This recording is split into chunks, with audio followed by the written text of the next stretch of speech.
வணக்கம். நம்ம விதைகள் விற்பனை செஞ்சுட்டு வந்துட்டுருக்கோம். அகத்தி, கோஎஃப்எஸ் 29 சவுண்டல்வேலி மசால். விதைகள் உங்களுக்கு தேவைன்னா கண்டிப்பான முறையில நம்ம நம்பருக்கு கான்டாக்ட் பண்ணுங்கள். தமிழகம் முழுவதும் டிரான்ஸ்போர்ட் செஞ்சுட்ருக்கோம் கொரியர் மூலமாக.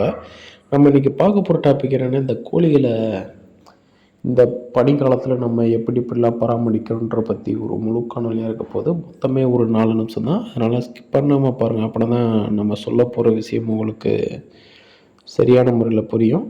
நம்ம கோழிகளுக்கு பொதுவாகவே இந்த குளிர்காலத்தில் நம்ம கொட்டாய்க்குள்ளேயோ அப்படி இல்லாட்டி கூண்டு மாதிரி செஞ்சு அதில் அடைச்சி போட்டால் தான் ரொம்ப நல்லது. ஏன்னா இப்போ இருக்க காலகட்டங்களில் இவங்க பாட்டுக்கு மரத்தில் அடைவாங்க. ஒரு சில பேர் வேறு எங்கேயாச்சும் போய் அடைஞ்சிட்ருப்பாங்க. இது நல்ல ஒரு இதுன்னு சொல்ல முடியாது. ஏன்னா இப்போ நம்ம கொட்டத்துக்குள்ளே அப்படி இல்லாட்டி கூண்டுக்குள்ளே அடைஞ்சிச்சின்னா தான் அதுங்களுக்கு சளி பரவாமல் இருக்கும். குறிப்பாக இந்த மழை தண்ணிலாம் இப்போ எங்கள் ஏரியாவில் மழை கொஞ்சம் கொஞ்சமாக பேஞ்சிட்டு வந்துட்டுருக்கு. மழைகள் அதிகமாக பெய்யறனால மழை தண்ணியெல்லாம் கோழிகள் குடிக்கவே கூடாது. எப்பயுமே நம்ம நல்லா சுத்தமான தண்ணிகளை தான் கோழிகளுக்கு கொடுக்கணும். நிறையா பேர் ஒரு சில விஷயங்கள்லாம் செய்கிறாங்க. அதை பற்றியும் டீட்டெயிலாக பார்ப்போம். ஒரு சில வீடுகளில் எப்படின்னா, இந்த துணி துவைக்கிறதுக்காண்டி ஊற வச்சுருவாங்க. துணிகளை ஊற வச்சுட்டு அப்புறம் டிட்டர்ஜென்ட் பவுடர் அந்த மாதிரிலாம் போடுவாங்க.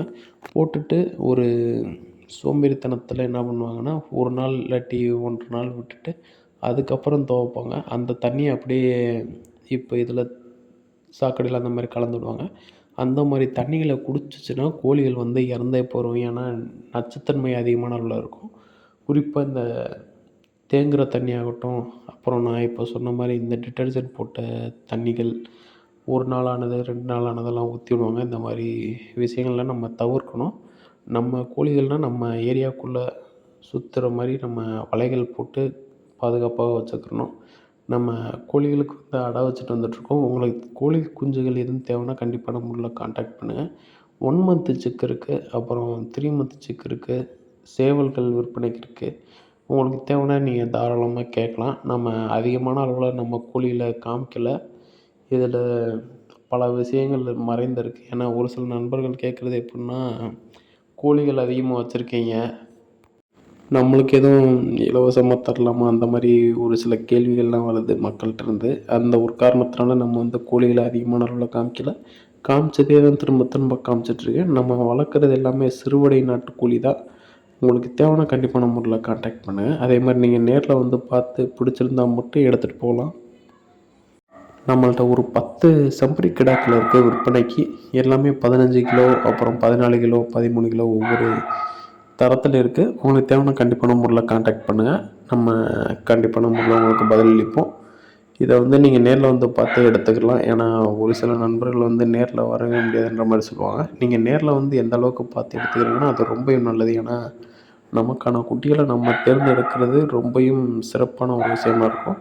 நம்ம இந்த ஆடுகளுக்கு சளி மருந்து இந்த மாதிரி விஷயங்கள் எல்லாமே போட்டாச்சு. அதனால் நீங்கள் பயப்பட வேண்டிய தேவையில்ல.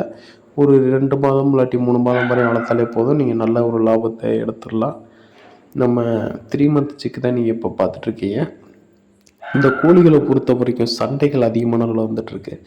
இது உணவுக்கான சண்டைன்னு சொல்லலாம். அப்புறம் பெரிய கோழிங்க கூண்டுக்குள்ளே போயிடுச்சுன்னா அவங்களே அடிச்சாங்கிட்டு கொல்ற அளவுக்கு கிட்டத்தட்ட 2 கோழி குஞ்சுகளை கொண்டுட்டாங்க, 3 மாதம் கோழி குஞ்சை. அது எனக்கு ரொம்பவும் ஒரு மன வருத்தமாக இருந்துச்சு. அதை ஒரு வீடியோவை கூட எடுத்து போட்டுடலாம். ஆனால் எனக்கு மனசு கேட்கல. ரொம்பவும் சங்கட்டமான ஒரு சூழ்நிலையாக மாறிடுச்சு. தொடர்ந்து சப்போர்ட் பண்ணுங்கள். அடுத்தடுத்த வீடியோவில் நல்ல நல்ல கண்டென்ட்டாக கொண்டு கொடுப்போம். கோழிகளை கூண்டில் அடைங்க. நன்றி, வணக்கம்.